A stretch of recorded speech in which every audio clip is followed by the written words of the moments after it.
So हे guys मी recently Nashik municipal कॉर्पोरेशनचा paper पाहिला आणि त्याच्यामध्ये मला समजलं, की तुमच्या सगळ्या सब्जेक्टवर चांगली पकड पाहिजे, जेणेकरून तुम्ही कोणती पण एक्झाम आली तरी ते क्रॅक करू शकाल. जे नॉन कोर सब्जेक्ट आहे त्याची पण पकड चांगली पाहिजे. जे तुम्हाला मी आता म्हणजे एक्सप्लेन करून दाखवतो. त्याचे क्वेशन्स मी काढलेले आहेत आणि कशाप्रकारे तुम्ही सिलेक्शन घेऊ शकता. इन केस जर व्हॅकन्सीज कमी असली तर तुम्हाला कसे क्वेशन्स अटेम्प्ट करायला पाहिजे, किती क्वेशन्स अटेम्प्ट करायला पाहिजे आणि ॲक्युरसी किती लेव्हलची पाहिजे, जेणेकरून तुमचं सिलेक्शन होणार. सो त्याच्या आधी म्हणजे नाशिक म्युनिसिपल कॉर्पोरेशनचे जे काही स्पेसिफिक क्वेश्चन्स आहे, जे तुम्हाला सिलेक्शन देऊ शकतात, ते पण मी काढलेले आहे टेक्निकलचे आणि नॉन टेक्निकल पण तुमचं चांगलं पाहिजे. पण मी म्युनिसिपल कॉर्पोरेशनचा एक पेपर जो आहे तो अटेम्प्ट केलेला होता. तो होता पी-सी-एम-सी जेईई.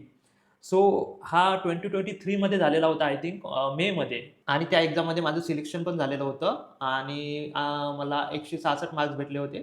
तर ते पूर्ण एनालिसिस मी इथे स्क्रीनवर केलेलं आहे. तर चला तर आपल्या स्क्रीनवर जाऊया आणि इन केस जर कमी व्हॅकन्सीज असली तर तुमचा स्कोर किती चांगला यायला पाहिजे जेणेकरून तुमचं सिलेक्शन होणार ते पण बघूया. चला तर स्क्रीनवर चालूया. तर येथे बघा तुम्ही स्क्रीनवर बघू शकत असाल थोडं झूम करू देतो. तर येथे पी-सी-एम-सी जेईई इलेक्ट्रिकलचं एनालिसिस आहे हे 2023चं. याच्यात आपल्याकडे 18 व्हॅकन्सीज होत्या, 18 व्हॅकन्सीज आणि जे स्टुडंट होते ना, येथे 2686 म्हणजे 2686 2686 लोकांनी ही एक्झाम दिलेली होती. तर आपण सिलेक्शनचे पर्सेंटेज जर तुम्ही पाहिले तर 18 2686 पैकी जर तुम्ही पाहिला डिव्हाईड केलं इंटू 100 तर 0.67% याचा पर्सेंट निघतो. म्हणजे एवढ्या मुलांतून फक्त 18 जणांचं सिलेक्शन होणार. तर 0.67 म्हणजे 1% पेक्षा कमीचं सिलेक्शन राहते. तर याच्यामध्ये माझा स्कोर आउट ऑफ 200 याच्यात निगेटिव्ह मार्किंग नव्हती. ठीक आहे. तर निगेटिव्ह मार्किंग नव्हती आणि तुम्ही बघू शकता जनरल इंटेलिजन्स म्हणजे जे रिझनिंगचे क्वेश्चन्स होते, ते 14 बरोबर आलते माझे 15 पैकी. तर 93.33% ॲक्युरसी होती. ठीक आहे. जे मराठी आहे, मराठी 15 आउट ऑफ 15 म्हणजे 100% ॲक्युरसी. त्याच्यानंतर इंग्लिशमध्ये 10 आले ते 15 पैकी 66.67% ॲक्युरसी म्हणजे कमी आले. 5 जास्त 5 रॉंग झालेले. जी-के, जी-एसमध्ये 9 बरोबर आले 15 पैकी 60%. इलेक्ट्रिकलमधले माझे 35 बरोबर आले होते 40 पैकी 87.5% ॲक्युरसी. तर टोटल जर तुम्ही हे केले तर टोटल 83 बरोबर आलेले होते 100 पैकी आणि 83 2 मार्क्स होते एका क्वेशनला तर टोटल 166 बरोबर म्हणजे 166 मार्क्स भेटले होते 200 पैकी 83%च होणार ते ऑफकोर्स. तर अशा प्रकारे तुमची ॲक्युरसी पाहिजे. आता याच्यातलं कसं जनरल इंटेलिजन्स माझं कुठून झालेलं होतं? एस-एस-सी जेईचा पेपर दिला होता त्यामुळे. मराठी कुठून झालेलं होतं? महाट्रान्सकोचा पेपर दिलेला होता. त्यानंतर इंग्लिश कुठून झालेलं होतं? महाजनकोचा पेपर दिलेला होता. आणि जी-के, जी-एस मी केलेलं नव्हतं फ्रँकली स्पीकिंग. आणि याच्यातच माझे जर 9 पेक्षा कमी झाले असते तर मे बी माझं सिलेक्शन नसतं झालं. तर मला 166 मार्क्स भेटले 200 पैकी. तर याचा जो टॉपर होता तो होता 172 200 पैकी. तर 172 वर टॉपर होता, 166 वर मी होतो. तर 172 चे दोघं-तिघं जण होते. त्याच्यानंतर 168 वर होते दोघं-तिघं जण आणि हे होते 166 वर दोघं-तिघं जण, चौघं जण. तर असे 166 आणि 164-65 पर्यंत आलते होते. तसे 18 जण झालेले होते. तर अशा प्रकारे पी-सी-एम-सी जो म्युनिसिपल कॉर्पोरेशन आहे आणि तुमचं काय आहे आता Navi Mumbai municipal corporation N-M-M-C आणि हे नाशिक म्युनिसिपल कॉर्पोरेशनची आता ते एक्झाम डबल घेणार, काय घेणार जे पण आहे, कोर्टचा निकाल वगैरे आलेला आहे किंवा जे एक्सपिरियन्स होता तो कॅन्सल झालेला आहे. ते नंतरची गोष्ट आहे. पण या एक्झाम म्युनिसिपल कॉर्पोरेशन आणि एन-एम-एम-सी आणि याच्यापुढे पण ज्या म्युनिसिपल कॉर्पोरेशनच्या एक्झाम येतात त्या. तर जेव्हा 18 जागा होतात, तेव्हा अशा प्रकारे रिझल्ट होता. आता नाशिक म्युनिसिपल कॉर्पोरेशनमध्ये कसं आहे, की जवळपास 50 टेक्निकल आणि 50 नॉन टेक्निकल आहे. जर मी करेक्ट असेल तर मी बघितलं 13-13 चे 2 म्हणजे त्याच्या 4 पार्टमध्ये डिव्हाईड केलं टेक्निकलचं. तर 13-13 चे 2 ग्रुप होते 13 क्वेशनचे आणि 12-12 चे 2 होते. तर असे टोटल 50 टेक्निकल, 50 नॉन टेक्निकल होते त्याच्यात. ग्रुप वाईज होतं म्हणजे डिव्हाईड केलेलं होतं. तर याच्यात कसं राहते, की याच्यातले काही क्वेश्चन बघा. हे बघा, की हे पॉवर इलेक्ट्रॉनिक्सचा determine the minimum time that must lapse for the thyristor to regain its forward blocking capacity. R L E लोडचा होता. पुन्हा हे काढायचं होतं याच्यात, पी-आय-व्ही काढायचं होतं, त्याची रेंज काढायची होती. ठीक आहे. त्याच्या खाली गेलं तर मग आता पॉवर इलेक्ट्रॉनिक्सचे 2 क्वेश्चन्स आले.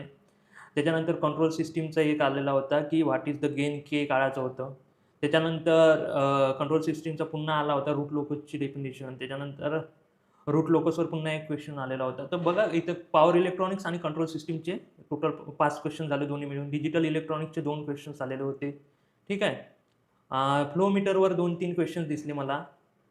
खाली जर आलं हे पुन्हा डिजिटल इलेक्ट्रॉनिक्स आणि हे काही मिससेलेनियस टॉपिक्स होते ते पण आले. पॉवर सिस्टमचं पण काही क्वेश्चन आले. तर हे 10-12 क्वेश्चन असे चांगले क्वेश्चन्स होते. 10-12 पैकी तुम्ही जर 6 4 किंवा 8 क्वेश्चन जरी करू शकले ना, तर तुम्ही ह्या एक्झाम क्रॅक करू शकता. हे जस्ट रेफरन्स आहे. तुम्ही जर नाशिक म्युनिसिपल कॉर्पोरेशन दिली असेल आणि ते म्हणजे त्याचा रिझल्ट वगैरे आला, तर तुम्ही हे जर क्वेश्चन सॉल्व्ह केले असेल तर सिलेक्शन होऊ शकते टेक्निकलमध्ये. पण आता याच्यात एवढं कॉम्पिटिशन नसेल एक्सपिरियन्स थ्रू, तर जस्ट जनरल सांगत आहे. जर तुम्ही असे क्वेश्चन फक्त ईझीच क्वेश्चन सॉल्व्ह झाले, तर तुमचं सिलेक्शन नाही होत. आता तेव्हा नॉर्मली मुलं म्हणतात, की पेपर झाल्यावर की ईझीच होता. पण ईझी होता म्हणजे तुमचं सिलेक्शन झाल्यावर तुम्ही म्हणू शकता, की ईझी पेपर आलेला आहे. तुमचं सिलेक्शन नाही होत आहे, तर ईझी कशाचा तो पेपर? आणि तुम्हाला जेवढं ईझी वाटते तसं तर मग बाकी मुलांना वाटेल ना, ज्याचा अभ्यास तुमच्यापेक्षा चांगला किंवा तुमच्या एवढा असेल. आणि तेच काही लोकं असतात ज्यामध्ये कॉम्पिटिशन असते. आता 18 जण होते पी-सी-एम-सीमध्ये.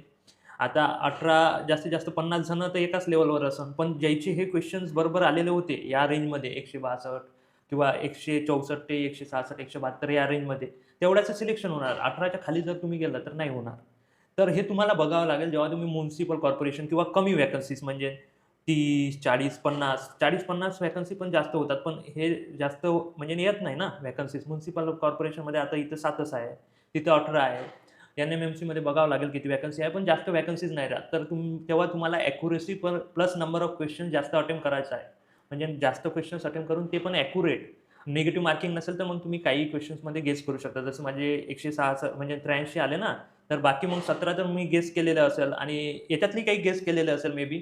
तर मी बी जवळपास 75 म्हणजे एकदम ॲक्युरेट असेल, मला माहीत असेल हे करेक्ट होत असेल आणि बाकी जेवढे पण मी लावलेले असेल 25 पैकी, त्याच्यातले जवळपास 8 क्वेश्चन बरोबर आलेले असेल, तेव्हाच एवढे मार्क्स झाले. तर तुम्हाला सगळ्याचा अभ्यास करावा लागेल आणि जेव्हा व्हॅकन्सीज कमी असेल, तर अशा प्रकारे जेव्हा तुम्ही स्कोर आणाल, तुमचे कमीत कमी रॉंग होणार, तेव्हाच तुमचं सिलेक्शन होणार. तर हे जस्ट एक एनालिसिस होतं. जेव्हा तुम्ही नाशिक म्युनिसिपल कॉर्पोरेशनचा पेपर दिला असेल, जर तुम्ही हे क्वेश्चन जर करू शकले असेल, तेव्हाच तुमचं सिलेक्शन होणार, नाहीतर नाही होणार. तर हेच होतं सांगायचं आणि हे तर टेक्निकलचे आहे काही क्वेश्चन 12-15.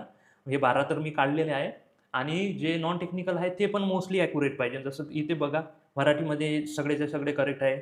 जनरल इंटेलिजन्समध्ये तुम्ही घेऊ शकता मार्क्स, इथं बघू पण शकता.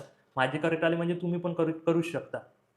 त्याच्यानंतर इंग्लिशमध्ये थोडं कमी आहे जी-के-टी-एस, तर याच्यावर मग तुम्हाला काम करावं लागेल इन केस आणखी टफ कॉम्पिटिशन असेल तर. नाहीतर मग एवढ्या ह्याच्यात तुमचं होऊन जाते. तर म्हणजे जवळपास तुम्हाला टेक्निकलचं 85% 80% तुमचं स्ट्राँग असलं पाहिजे. नॉन टेक्निकलमध्ये रिझनिंग, मराठी एकदमच स्ट्राँग असलं पाहिजे. बाकी इंग्लिश आणि जी-के-जी-एस थोडं कमी असलं तरी चालते. तर हेच होतं म्युनिसिपल कॉर्पोरेशनचं एनालिसिस आणि तुम्हाला जर सिलेक्शन घ्यायचं आहे, तर accuracy plus number of question attempt चांगले असायला पाहिजे. तेव्हाच तुमचं सिलेक्शन होणार. ह्या चॅनलवर जर तुम्ही नवीन असाल, तर चॅनलला सबस्क्राईब करून घ्या. असंच ॲनालिसिससाठी आणि आणखी युजफुल व्हिडिओजसाठी भेटूया नेक्स्ट व्हिडिओमध्ये. त्यापर्यंत जय हिंद, जय महाराष्ट्र.